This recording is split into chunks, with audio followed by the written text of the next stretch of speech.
మానవాళి తప్పిదమో ప్రకృతి మనపై కన్నెర చేస్తోందో తెలియదు కాని గత కొన్నాళ్లుగా మానవాళిపై వరుస ఉపద్రవాలు దండెత్తుతున్నాయి.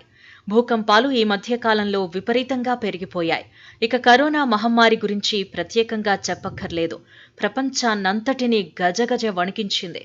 దాన్నుంచి ఇంకా కోలుకోకముందే మానవాళిపై మరో మహమ్మారి పొంచి ఉందనే వార్తలు తాజాగా భయపెడుతున్నాయి. ప్రస్తుతం అగ్రరాజ్యమైన అమెరికాలో జాంబీ డీర్ అనే డిసీజ్ శరవేగంగా వ్యాపిస్తోందని, ఇది మానవులకు కూడా సోకే ప్రమాదం ఉందని కెనడా శాస్త్రవేత్తలు హెచ్చరికలు జారీ చేయటం ప్రపంచవ్యాప్తంగా కలకలం రేపుతోంది. వచ్చే రోజుల్లో దీని బారిన మానవాళి త్వరగా పడే ప్రమాదం ఉందని వారు చెబుతున్నారు.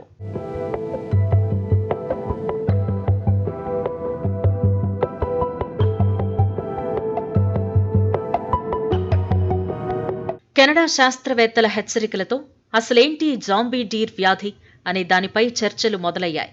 జాంబీ డీర్ డిసీజ్ అసలు పేరు క్రానిక్ వేస్టింగ్ డిసీజ్.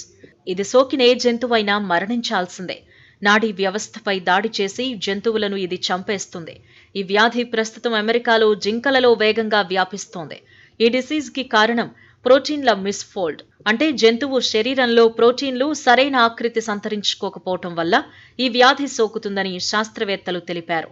ప్రోటీన్లు సరైన ఆకృతి సంతరించుకోకపోవటాన్ని ప్రియాన్స్ గా వ్యవహరిస్తారు. ఈ డిసీజ్ సోకిన తర్వాత ప్రియాన్స్ కేంద్ర నాడీ వ్యవస్థ ద్వారా ప్రయాణించి మెదడు కణజాలం అవయవాల్లోకి చొరబడి విచ్ఛిన్నం చేస్తుంది.